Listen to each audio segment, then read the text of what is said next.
Assalamualaikum warahmatullahi wabarakatuh. Perkenalkan nama saya Raditya Gata Putranto dengan nomor 40340.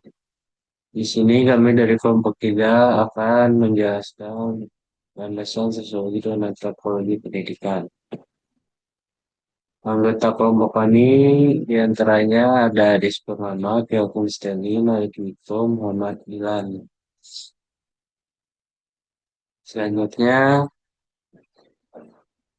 pengertian akan dijelaskan oleh rekan saya.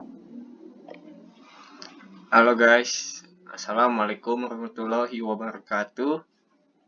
Saya Malik Diko Septiadi. Di sini saya akan menjelaskan tentang landasan sosiologis pendidikan dan landasan antropologis pendidikan. Mungkin banyak yang belum tahu apa itu landasan sosiologis pendidikan dan antropologis pendidikan. Di sini saya akan menjelaskan dengan detail. Mohon disimak video saya. Jadi, landasan sosiologis itu memandang pendidikan sebagai bahan sistem sosial. Fungsinya untuk membentuk nilai, norma, dan sifat supaya sesuai dengan tuntunan masyarakat. Yang kedua, mempersiapkan individu supaya mampu hidup dalam kehidupan sosial, ekonomi, dan politik. Yang ketiga, menjadi sarana mobilitas sosial dan menjaga keberlangsungan budaya serta masyarakat. Dan yang kedua yaitu landasan antropologis pendidikan. Landasan antropologis pendidikan ini menekankan pendidikan dalam kaitannya dengan kebudayaan dan keberagaman manusia. Fungsinya untuk mewariskan budaya dari generasi A ke generasi selanjutnya. Yang kedua, mengembangkan identitas, kearifan lokal, dan khas suatu masyarakat.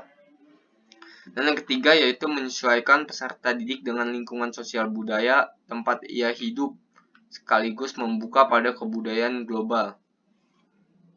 Jadi singkatnya itu sosiologis menekankan peran pendidikan dalam masyarakat, sedangkan antropologis menekankan peran pendidikan dalam kebudayaan. Selebihnya mungkin itu doang yang bisa saya jelaskan tentang landasan sosiologis dan antropologis. Oke, kita akan lanjut ke segmen selanjutnya. Selanjutnya ada peran pendidikan. Yang pertama, membentuk individu agar siap beradaptasi dalam masyarakat. Pendidikan membekali seorang dengan pengetahuan, keterampilan, dan sikap dibutuhkan dalam kehidupan sehari-hari. Melalui pendidikan, individu belajar norma, aturan, dan peran sosial sehingga mampu menyesuaikan diri dengan lingkungan. Hal ini penting agar setiap orang dapat berinteraksi, bekerja sama, dan berkontribusi secara positif di masyarakat. Yang kedua, yaitu menjadi sarana pelestarian budaya dan nilai sosial. Menjadi sarana pelestarian budaya dan nilai sosial, pendidikan berfungsi sebagai alat untuk mewariskan budaya, tradisi, bahasa, dan nilai-nilai luhur bangsa kepada generasi berikutnya. Dengan adanya pendidikan, identitas budaya tetap terjaga meski zaman terus berkembang. Selain itu, nilai sosial seperti gotong royong, kejujuran, dan toleransi juga ditanamkan melalui proses pendidikan. Yang ketiga yaitu adalah menjadi agen perubahan sosial dan keadilan. Pendidikan berperan sebagai pendorong perubahan menuju masyarakat yang lebih baik melalui pengetahuan dan kesadaran kritis. Pendidikan dapat mengurangi ketidakadilan sosial dan menciptakan kesempatan yang lebih merata. Pendidikan juga mendorong lahirnya inovasi, kemajuan ilmu dan teknologi yang membawa transformasi dalam kehidupan sosial. Selanjutnya yaitu pendidikan sebagai sosial dan Enkulturasi. Sosial adalah proses di mana individu mempelajari dan menginternalisasi norma, peran nilai, serta keterampilan sosial sehingga dapat berinteraksi dan berfungsi dalam komunitas atau masyarakat. Enkulturasi adalah proses pewarisan dan penyerapan budaya, bahasa, adat, tradisi, simbol, religi, cara berpikir dari satu generasi ke generasi berikutnya. Pendidikan sebagai sosial dan enkulturasi adalah proses sistematis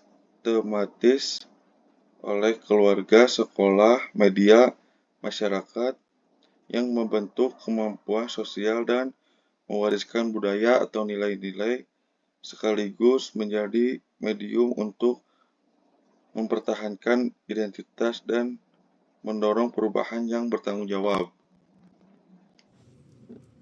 Halo semua, perkenalkan nama saya Kelvin Stanley Jonathan dengan NIM 2401109.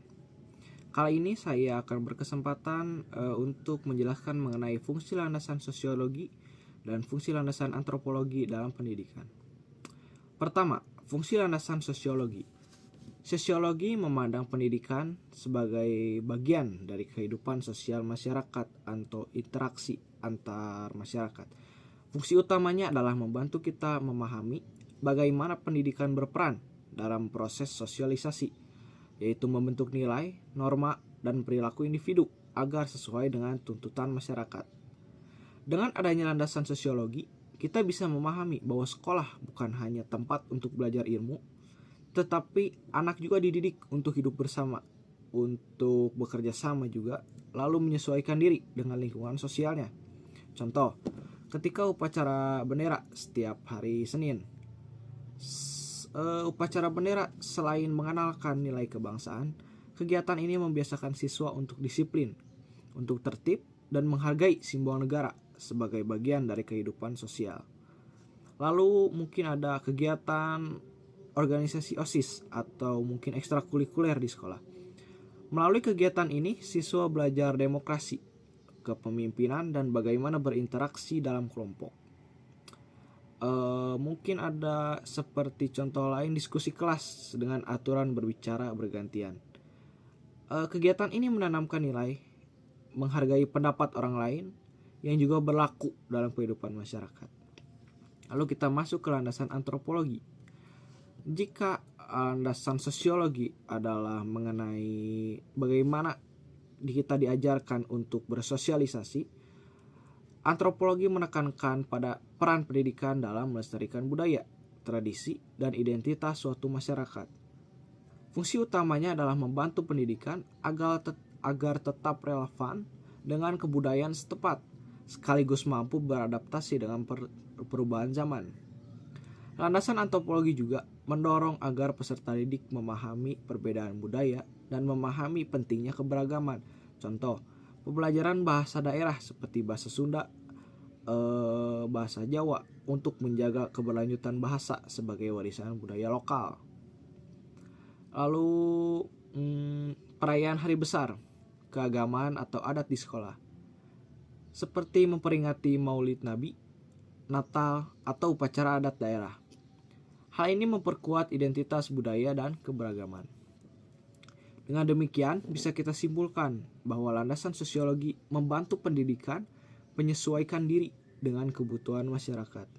Sedangkan landasan antropologi memastikan bahwa pendidikan akan selalu tetap berpijak pada budaya serta menghargai keberagaman.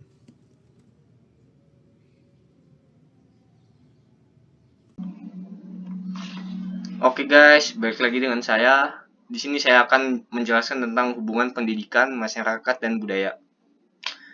Jadi saya akan menjelaskan dengan singkat satu-satu. Yang awal saya akan menjelaskan tentang pendidikan. Jadi pendidikan ini mengembangkan potensi manusia melalui kegiatan belajar baik di sekolah maupun di lingkungan masyarakat atau lingkungan dimanapun. Tujuannya membentuk manusia supaya dapat mampu beradaptasi dengan kehidupan. Yang kedua adalah masyarakat. Jadi ini adalah sekelompok manusia yang hidup dalam suatu sistem sosial yang terikat oleh aturan, nilai, norma, dan memiliki interaksi untuk memenuhi kebutuhan hidupnya. Dan yang ketiga yaitu budaya. Segala bentuk hasil cipta, rasa, dan manusia mencakup nilai norma, pengetahuan, bahasa, seni, serta tradisi yang diwariskan generasi A ke generasi selanjutnya. Jadi kalau bisa kita lihat hubungan ketiga ini adalah pendidikan berlangsung dalam masyarakat dan fungsinya mewariskan dan mengembangkan budaya. Mungkin itu saja yang bisa saya jelaskan tentang hubungan pendidikan, masyarakat, dan budaya. Selanjutnya akan dijelaskan oleh teman saya. Terima kasih. Ya, yang selanjutnya ada lingkungan pendidikan. Ada tiga. Yang pertama ada informal, formal, dan non-formal. Kalau informal itu biasanya ada di keluarga, masyarakat, yaitu untuk pembentukan dasar pembentukan karakter. Ciri-cirinya terjadi secara alami tanpa kurikulum atau struktur formal. Perannya yaitu membentuk karakter dasar, kebiasaan, sikap, dan menjadi pondasi bagi pendidikan formal dan non-formal. Kelebihan dan kekurangannya. Yang pertama, kelebihannya fleksibel, dekat dengan kehidupan nyata, bentukan nilai kuat. Kekurangannya kurang terstruktur, kualitasnya tergantung keluarga atau lingkungan. Yang kedua, formal, biasanya di sekolah, perguruan tinggi, atau pengetahuan dan keterampilan terstruktur. Ciri-cirinya, ya, yang seperti saya sebutkan tadi, terstruktur, berjenjang, memiliki kurikulum resmi. Perannya memberikan pengetahuan teoritis dan keterampilan akademik, menyiapkan peserta didik untuk dunia kerja dan kehidupan sosial. Faktor penunjangnya, yang pertama ada kurikulum, guru atau dosen, fasilitas, dan manajemen pendidikan. Yang ketiga ada lingkungan non-formal, yaitu biasanya kursus, pelatihan, kelompok belajar, atau pendukung dan alternatif lainnya. Ciri-cirinya fleksibel dan dapat disesuaikan dengan kebutuhan, bersifat pelengkap. Perannya yaitu menjadi solusi bagi yang tidak dapat mengakses sekolah formal. Kelebihannya praktis sesuai kebutuhan, waktunya fleksibel juga. Kekurangannya yaitu kualitas bisa bervariasi, tidak selalu diakui secara formal. Yang selanjutnya ada pola-pola kegiatan sosial dalam pendidikan. Yang pertama ada nomotetis, yaitu menekankan norma, aturan, kebutuhan lembaga. Contoh dalam dunia pendidikan, disiplin sekolah, tata tertib kelas, kurikulum nasional. Kelebihannya menjaga keteraturan, keseragaman mutu pendidikan. Kekurangannya bisa mengabaikan kebutuhan individu dan kurang fleksibel. Yang kedua, ada ideografis, yaitu menekankan individu, karakter, kebutuhan personal. Contohnya, bimbingan konseling personal, program akselerasi, dan pembelajaran diferensiasi. Kelebihannya mendorong peserta didik berkembang sesuai potensi. Kekurangannya memerlukan perhatian lebih, waktu, dan sumber daya yang lebih besar. Yang terakhir ada pola transaksional, yaitu menghubungkan individu dengan masyarakat secara seimbang. Contoh dalam dunia pendidikan ada Project Based Learning atau PBL, program magang, kegiatan pengabdian masyarakat. Kelebihannya, peserta didik dapat memahami peran sosialnya, terbiasa bekerja sama juga. Kekurangannya membutuhkan koordinasi dengan banyak pihak, bisa sulit terapkan juga. Selanjutnya akan dilanjutkan oleh rekan saya. Saya akan membacakan kesimpulan. Pendidikan